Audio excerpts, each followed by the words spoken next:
സർക്കാരിനെതിരെ 250 കോടി രൂപയുടെ അഴിമതി ആരോപണം രമേശ് ചെന്നിത്തല ഉന്നയിച്ചിരിക്കുന്നു. എന്താണ് ഇതിന്റെ വിശദാംശങ്ങൾ? മുൻ പ്രതിപക്ഷ നേതാവ് രമേശ് ചെന്നിത്തല ഇപ്പോൾ പുതിയ ചില വെളിപ്പെടുത്തലുകളുമായി രംഗത്ത് വന്നിരിക്കുകയാണ്. കനിവ് ആംബുലൻസുമായി ബന്ധപ്പെട്ട് വലിയ തട്ടിപ്പ് സർക്കാരിന്റെ ഭാഗത്തുനിന്നും ഉണ്ടായിട്ടുണ്ടെന്നാണ് രമേശ് ചെന്നിത്തല പറയുന്നത്. അദ്ദേഹം ഇത് സംബന്ധിച്ച ചില രേഖകളും പുറത്തുവിട്ടിരിക്കുന്നു. 250 കോടി രൂപയുടെ അഴിമതിയാണ് ഈ കനിവ് ആംബുലൻസ് പദ്ധതിയുമായി ബന്ധപ്പെട്ട് ഉണ്ടായതെന്നാണ് രമേശ് ചെന്നിത്തല പറയുന്നത്. രമേശ് ചെന്നിത്തല കനിവ് ആംബുലൻസ് പദ്ധതിയുമായി മാത്രമല്ല, നേരത്തെ അനർട്ടുമായി ബന്ധപ്പെട്ട് സംസ്ഥാനത്ത് സോളാർ വൈദ്യുതി ഉൽപാദനവുമായി ബന്ധപ്പെട്ട് പ്രവർത്തിക്കുന്ന ഏജൻസിയാണ് അനർട്ടുമായി ബന്ധപ്പെട്ടും അഴിമതി ആരോപണം കഴിഞ്ഞ ദിവസം പുറത്തുവിട്ടിരുന്നു. അദ്ദേഹം അതിന്റെ തെളിവുകൾ അടക്കമാണ് പുറത്തുവിട്ടിരിക്കുന്നത്. കർണാടക നിയമസഭയിൽ കഴിഞ്ഞ നിയമസഭാ തെരഞ്ഞെടുപ്പിന് മുമ്പ് കർണാടകയിൽ കോൺഗ്രസ് BJP ഭരിച്ചിരുന്ന കർണാടകയിൽ കോൺഗ്രസ് ഉയർത്തിയ ഒരു മുദ്രാവാക്യമുണ്ട്. പ്രത്യേകിച്ച് DK ശിവകുമാറും സിദ്ധരാമയ്യയും ഉൾപ്പെടെയുള്ള നേതാക്കന്മാർ ഉയർത്തിയത് കമ്മീഷൻ സർക്കാരാണ് കർണാടക ഭരിച്ചുകൊണ്ടിരിക്കുന്നതെന്നായിരുന്നു അന്നത്തെ BJPക്കെതിരായ ആരോപണം. 40% കമ്മീഷൻ വാങ്ങിയിട്ടാണ് എല്ലാ വലിയ പദ്ധതികളും BJP സർക്കാർ നടപ്പിലാക്കുന്നത് എന്നല്ല ആയിരുന്നു കോൺഗ്രസിന്റെ ആരോപണം. ആ ആരോപണം ജനങ്ങൾക്കിടയിൽ കൃത്യമായി എത്തിക്കാൻ കോൺഗ്രസിന് കഴിഞ്ഞു. ആ ആരോപണം ശരിയാണെന്ന് ജനങ്ങൾക്കിടയിൽ തെളിയിക്കാൻ കോൺഗ്രസിന് കഴിഞ്ഞിരുന്നു. അതിന്റെ പരിണിത ഫലമായി 2023 നടന്ന നിയമസഭാ തെരഞ്ഞെടുപ്പിൽ അടപടലമാണ് BJP കർണാടകയിൽ തോറ്റത്. കർണാടകയിൽ കോൺഗ്രസ് മിന്നുന്ന വിജയം, രാഷ്ട്രീയ നിരീക്ഷകരുടെയും മുഴുവൻ എക്സിറ്റ് പോൾ സർവേ ഫലങ്ങളെല്ലാം കാറ്റിൽ പറത്തുന്ന രൂപത്തിൽ കർണാടക മുഴുവൻ തൂത്തുവാരുന്ന തരത്തിലായിരുന്നു കോൺഗ്രസിന്റെ വിജയം കർണാടകയിൽ ഉണ്ടായിരുന്നത്. സമാനമായ തരത്തിൽ അഴിമതിയുടെ കൂത്തരങ്ങായി കേരള സർക്കാർ മാറിയിരിക്കുന്നു. അഴിമതിയുടെയും കമ്മീഷന്റെയും ഏജന്റുമാരായി കേരള സർക്കാർ മാറിയിരിക്കുന്നു എന്ന അതീവ ഗുരുതരമായ ആരോപണമാണ് രമേശ് ചെന്നിത്തല ഉന്നയിച്ചിരിക്കുന്നത്. അദ്ദേഹം അങ്ങനെ വെറുതെ ഒരു ആരോപണം ഉന്നയിക്കുന്ന ആളല്ല. അദ്ദേഹം 2016 അതായത് ഒന്നാം പിണറായി സർക്കാരിന്റെ കാലത്ത്, അവസാന കാലത്ത് അദ്ദേഹം അഴിമതി ഉന്നയിച്ച ചില ആരോപണങ്ങളുണ്ട്. സ്പ്രിംഗ്ലർ അഴിമതി, അതോടൊപ്പം തന്നെ ബ്ലൂബെറി ഡിസ്റ്റിലറി അഴിമതി, ആഴക്കടൽ മത്സ്യബന്ധനവുമായി ബന്ധപ്പെട്ട അഴിമതി, ഈ കാര്യങ്ങളെല്ലാം വളരെ കൃത്യമായിരുന്നെന്ന് പിന്നീട് തെളിവ് സഹിതം പുറത്തു വന്നിട്ടുണ്ട്. കോടതിക്ക് പോലും ഈ പദ്ധതികളിൽ നിന്ന് സംസ്ഥാന സർക്കാരിന് പദ്ധതി ഒഴിവാക്കി പിന്നോട്ട് പോകേണ്ട കാഴ്ച കേരളത്തിൽ കണ്ടതാണ്. അതുകൊണ്ട് തന്നെ രമേശ് ചെന്നിത്തല ഒന്നും അറിയാതെ ഒരു കാര്യം ഉന്നയിക്കുന്ന വ്യക്തിയല്ല. രമേശ് ചെന്നിത്തല കൃത്യമായ തെളിവുകളുടെ അടിസ്ഥാനത്തിലാണ് സർക്കാരിനെതിരെ ആരോപണം ഉന്നയിച്ചിരിക്കുന്നത്. നേരത്തെയും സംസ്ഥാന സർക്കാരിന്റെ വിവിധ പദ്ധതികളുമായി ബന്ധപ്പെട്ട കൃത്യമായ അഴിമതി ആരോപണം പ്രതിപക്ഷ നേതാവ് VD സതീശനും രമേശ് ചെന്നിത്തലയും കോൺഗ്രസ് നേതാക്കന്മാരെല്ലാം ഉന്നയിച്ചിരുന്നു. എന്നാൽ ഒന്നിനു പോലും മറുപടി പറയാൻ താല്പര്യമില്ലാത്ത, തയ്യാറാകാത്ത, മറുപടിയില്ലാത്ത സർക്കാരാണ് കേരളം ഭരിച്ചുകൊണ്ടിരിക്കുന്നത്. കനിവ് ആംബുലൻസ് പദ്ധതിയുമായി ബന്ധപ്പെട്ട് രമേശ് ചെന്നിത്തല ഉന്നയിച്ച ആരോപണങ്ങൾക്ക് തന്റെ ഇടത്തോടെ മറുപടി പറയാൻ എന്തുകൊണ്ട് സർക്കാർ തയ്യാറാകുന്നില്ല എന്നൊരു ചോദ്യമാണ് ഉന്നയിക്കുന്നത്. പക്ഷേ രമേശ് ചെന്നിത്തല മാധ്യമങ്ങൾക്ക് മുമ്പാകെ നടത്തിയ വെളിപ്പെടുത്തലോടുകൂടി അദ്ദേഹം ഇതിൽ നിന്ന് പിന്നോട്ട് പോകില്ല. സെപ്റ്റംബർ 15 നിയമസഭാ സമ്മേളനം ആരംഭിക്കുകയാണ്. നിയമസഭാ സമ്മേളനത്തിൽ കൃത്യമായി അദ്ദേഹം ഈ വിഷയം അവതരിപ്പിക്കും.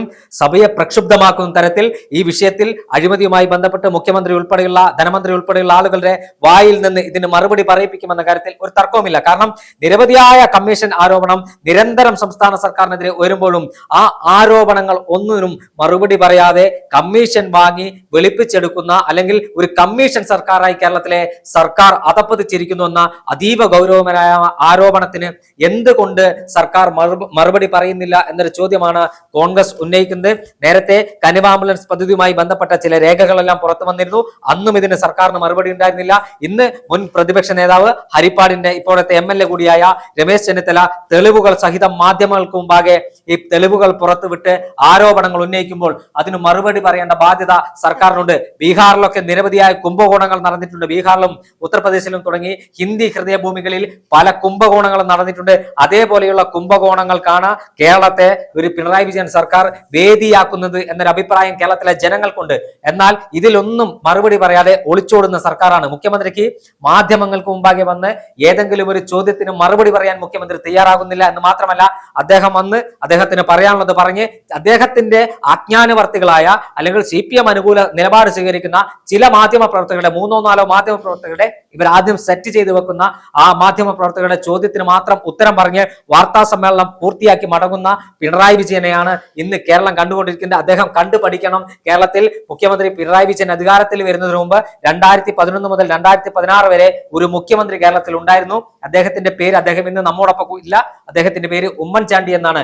ഒരു വാർത്താ സമ്മേളനം അദ്ദേഹം നടത്തുമ്പോൾ അവസാനത്തെ മാധ്യമ പ്രവർത്തകന് പോലും എന്തെങ്കിലും ചോദിക്കാനുണ്ടെങ്കിൽ ആ ചോദ്യത്തിന് വരെ ഉത്തരം പറഞ്ഞ് മാത്രമേ അദ്ദേഹം പോകാറുള്ളായിരുന്നു. അത് പാർട്ടിക്കെതിരെ വരുന്ന ആരോപണമായാലും ശരി, വ്യക്തിപരമായി അദ്ദേഹത്തിനെതിരെ ഉയരുന്ന ആരോപണങ്ങളായാലും ശരി, ആ ആരോപണങ്ങൾക്ക് നട്ടെല്ല് നിവർത്തി മറുപടി പറഞ്ഞ് അവസാന പത്രപ്രവർത്തകന് ചോദ്യം ചോദിച്ചതിന് ശേഷം മാത്രമേ അദ്ദേഹം പോകാറുണ്ടായിരുന്നു. ആ മുഖ്യമന്ത്രിയായിരുന്ന ഉമ്മൻചാണ്ടിയുടെ അതിന്റെ പകുതിയെങ്കിലും അദ്ദേഹം പിണറായി വിജയൻ കണ്ടുപഠിക്കണം. അതുമാത്രമല്ല, ഉമ്മൻചാണ്ടിയെ എല്ലാ തരത്തിലും CPM-കാർ വളഞ്ഞിട്ട് ആക്രമിക്കുമ്പോഴും അദ്ദേഹം അതിനോട് പുഞ്ചിരിയോടുകൂടി നേരിട്ടതാണ്. ഇന്നത്തെ മുഖ്യമന്ത്രി ഇന്നത്തെ മുഖ്യമന്ത്രി പിണറായി വിജയനെ ഏതെങ്കിലും ഒരു സ്ഥലത്ത്, ഏതെങ്കിലും ഒരു മാധ്യമ സമ്മേളനത്തിൽ, ഏതെങ്കിലും ഒരു മാധ്യമ പ്രവർത്തകന് എന്തെങ്കിലും ഒരു ചോദ്യം ചോദിക്കാൻ ലഭിക്കാറുണ്ടോ? അല്ലെങ്കിൽ സർക്കാരുമായി ബന്ധപ്പെട്ട ആരോപണങ്ങൾ എന്തെങ്കിലും വരുമ്പോൾ അദ്ദേഹം വാർത്താമാധ്യമങ്ങൾക്ക് മുമ്പിൽ വന്ന് അതിനെക്കുറിച്ച് പറയാറുണ്ടോ? അല്ലെങ്കിൽ ഇത് തെറ്റാണ്, അല്ലെങ്കിൽ ഇതാണ് ഇതിന്റെ ശരി എന്ന് പറയാനുള്ള ത്രാണി പിണറായി വിജയനില്ല. എല്ലാ മേഖലയിലും അഴിമതിയുടെ കൂത്തരങ്ങായി കേരളം മാറിയിരിക്കുന്നു. കമ്മീഷൻ സർക്കാരായി മാറിയിരിക്കുന്നു. കേരളത്തിലെ ജനങ്ങളുടെ ജീവിതം ദുസ്സഹമായിരിക്കുന്നു. പറഞ്ഞ വാഗ്ദാനങ്ങളൊന്നും പാലിക്കാൻ കഴിയാതെ കേരളത്തിലെ ജനങ്ങളെ കൊള്ളയടിക്കാൻ കൂട്ടുനിൽക്കുന്ന, കേരളത്തിലെ ജനങ്ങളുടെ നമ്മുടെ വൈദ്യുതി വില വർദ്ധിപ്പിക്കുന്ന, അതോടൊപ്പം തന്നെ വെള്ളക്കരം വർദ്ധിപ്പിക്കുന്ന, കേരളത്തിലെ ജനങ്ങളെ എല്ലാ രൂപത്തിലും പ്രതിസന്ധിയിലാക്കുന്ന ഒരു സർക്കാർ ഭരിച്ചുകൊണ്ടിരിക്കുകയാണ്. ആ സർക്കാർ കേരളത്തിലെ ജനങ്ങളെ പിഴിഞ്ഞു ഭരിക്കുമ്പോഴാണ് ഒരു ഭാഗത്ത് ജനങ്ങളെ പിഴിയുന്ന സർക്കാർ മറുഭാഗത്ത് അവരുടെ നികുതി പണം കൊള്ളയടിച്ച് സ്വന്തം പോക്കറ്റിലേക്ക് ആക്കുമ്പോൾ അത് കണ്ടില്ല എന്ന് നടിച്ച് ഇരിക്കാൻ കഴിയില്ലെന്നാണ് രമേശ് ചെന്നിത്തല പറയുന്നത്. അതുകൊണ്ട് തന്നെയാണ് അദ്ദേഹം തെളിവുകൾ സഹിതം ഈ വാർത്ത പുറത്തു കൊണ്ടുവന്നത്. ഈ വാർത്ത പുറത്തു വന്നിട്ട് ഇതുവരെ പ്രതികരിക്കാൻ മുഖ്യമന്ത്രി തയ്യാറാവുന്നില്ല. അത് മാത്രമല്ല, ഇതിന്റെ വിരോധാഭാസം നേരത്തെ രമേശ് ചെന്നിത്തല പുറത്തു കൊണ്ടുവന്ന സ്പ്രിംഗ്ലർ ഇടപാടായാലും ശരി, ബ്ലൂബെറി ഡിസ്റ്റിലറി അഴിമതിയായാലും ശരി, ആഴക്കടൽ മത്സ്യബന്ധനവുമായി ബന്ധപ്പെട്ട അഴിമതിയിലും ഇതിലൊന്നും സർക്കാരിന് മറുപടി ഉണ്ടായിരുന്നില്ല. സർക്കാർ അന്ന് രമേശ് ചെന്നിത്തലയെ വെല്ലുവിളിക്കാൻ ശ്രമം നടത്തിയെങ്കിലും പിന്നീട് കോടതിയിൽ ഈ കേസ് എത്തിയപ്പോൾ ഈ പദ്ധതി തന്നെ ഉപേക്ഷിച്ച് മടങ്ങേണ്ട സാഹചര്യം സംസ്ഥാന സർക്കാരിന് ഉണ്ടായിട്ടുണ്ട്. സമാനമായ രൂപത്തിൽ രമേശ് ചെന്നിത്തല മാധ്യമങ്ങൾക്ക് മുമ്പാകെ മാത്രമല്ല ഈ വെളിപ്പെടുത്തൽ നടത്തുക, അദ്ദേഹം കൃത്യമായി നിയമപരമായ പോരാട്ടം നടത്തും. പിണറായി വിജയനെ കൊണ്ടും സഹമന്ത്രിമാരെ കൊണ്ടും കേരളത്തിലെ ഖജനാവ്, കേരളത്തിലെ സാധാരണക്കാരന്റെ നികുതി പണം കട്ടുമുടിക്കാൻ അനുവദിക്കില്ല എന്ന സന്ദേശം തന്നെയാണ് രമേശ് ചെന്നിത്തല നൽകുന്നത്. ഇതിന് അദ്ദേഹത്തിന്റെ കൂടെ കോൺഗ്രസ് ഉണ്ട്, UDF സംവിധാനം ഒന്നടങ്കമുണ്ട്. നിയമസഭാ സമ്മേളനം 15-ാം തീയതി ആരംഭിക്കാൻ പോവുകയാണ്.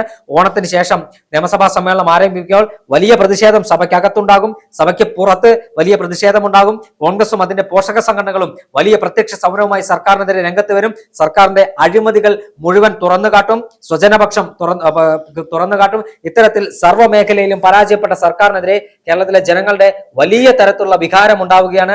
ആ വികാരങ്ങളെ മാനിക്കാതെ, സർക്കാർ വിരുദ്ധ വികാരങ്ങളെ മാനിക്കാതെ തങ്ങൾ പറയുന്നത് മാത്രമാണ് ശരിയെന്ന് പറഞ്ഞുകൊണ്ട് ഒരു മുഖ്യമന്ത്രിയും പരിവാരങ്ങളും മുന്നോട്ട് പോകുമ്പോൾ ഇത് കേരളമാണ്, ഇത് കേരളത്തിലെ ജനങ്ങളെ വെല്ലുവിളിക്കാൻ അനുവദിക്കില്ല എന്ന പ്രഖ്യാപനം കോൺഗ്രസ് ഉയർത്തിപ്പിടിക്കുകയാണ്. സാക്ഷരത സമ്പന്നമായ കേരളത്തിനകത്താണ് ഇത്തരത്തിൽ കമ്മീഷൻ സർക്കാർ പ്രവർത്തിക്കുന്നത്.